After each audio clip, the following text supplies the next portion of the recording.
8,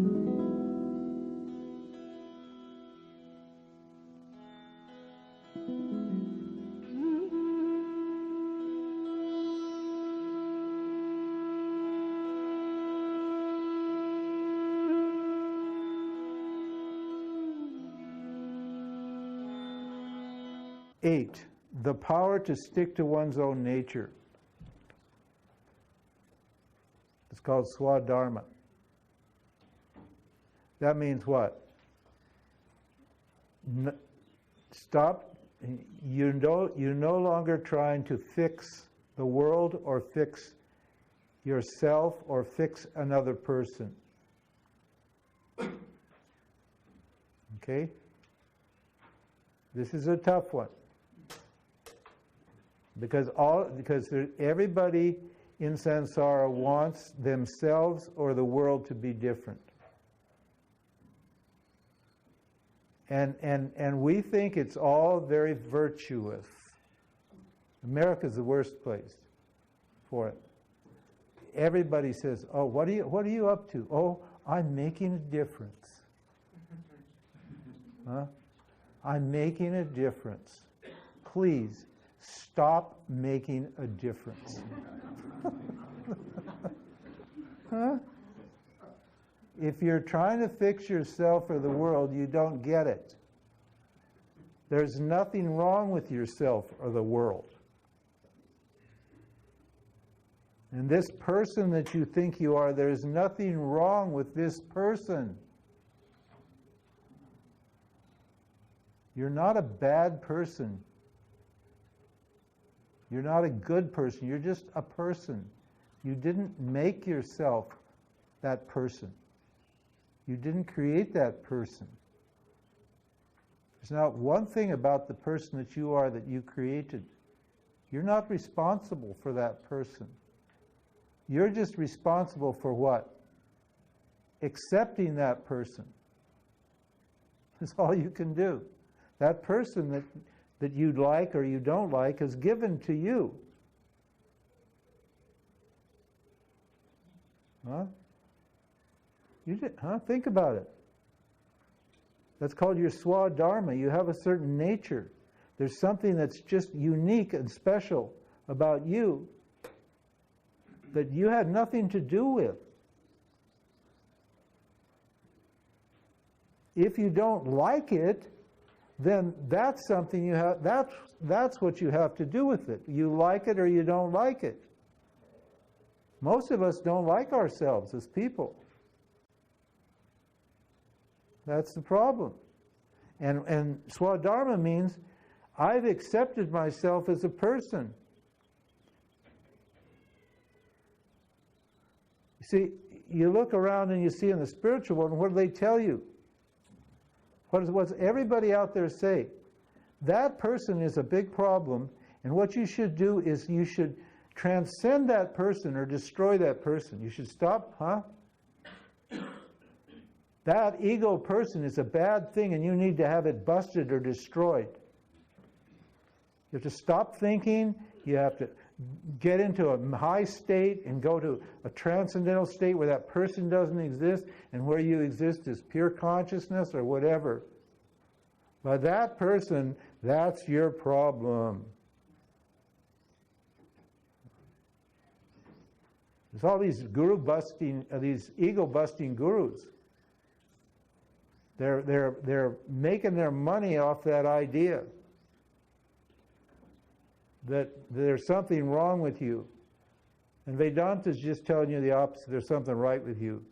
So, the problem is you don't like it or not. If it's up to you, you can like it or dislike it, but it's not up to you. You can't like it or dislike it because it's not up to you, really? Isn't that right? If you made this jerk that you are, I'm Montana Mike, the redneck from Montana. I didn't make that Ramji guy. I didn't make him. I got two choices. I either got to think I'm wonderful or I got to think I'm not wonderful. But what's the point? Because it has nothing to do with me. I didn't have anything to do with it.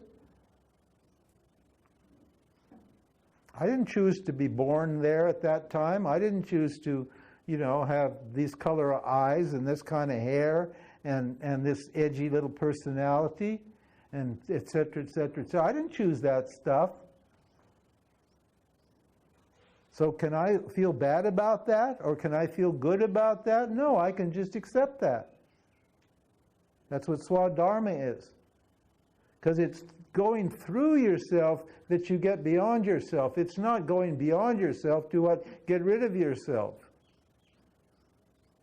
That's what Swadharma means. I accept myself, warts and all. That's love. That's love. Love means to accept myself. You accept yourself and you love yourself because you understand that you didn't do it. You didn't make yourself. You didn't create. Something else created you. So, Swadharma. Not trying to live up to an ideal. Stop trying to be spiritual. Stop trying to be holy. Stop trying to be good. Stop trying to fix things and fix yourself and change things. The teaching's not going to work if that's your attitude. It's just not going to work. Because everything's fine all the time. The good stuff is good and the bad stuff is good.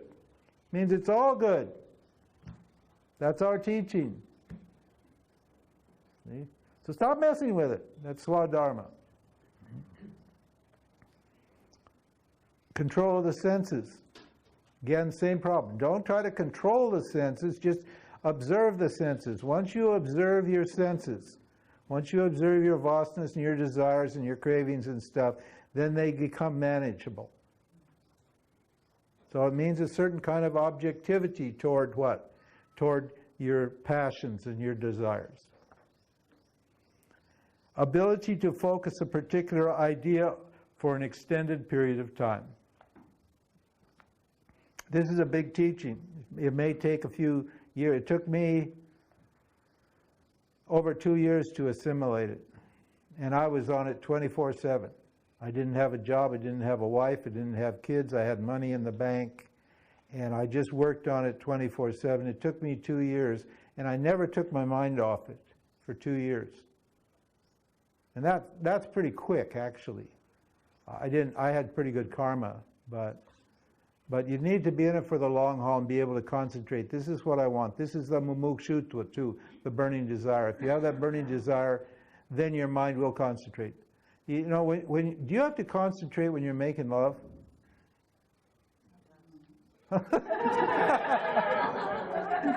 Sometimes. Yeah, sometimes, that's right. But let's say a teenager. When you're a teenager, do you have to concentrate when you're making love? You think I should put my hand here and do this? I should put my this there and do that?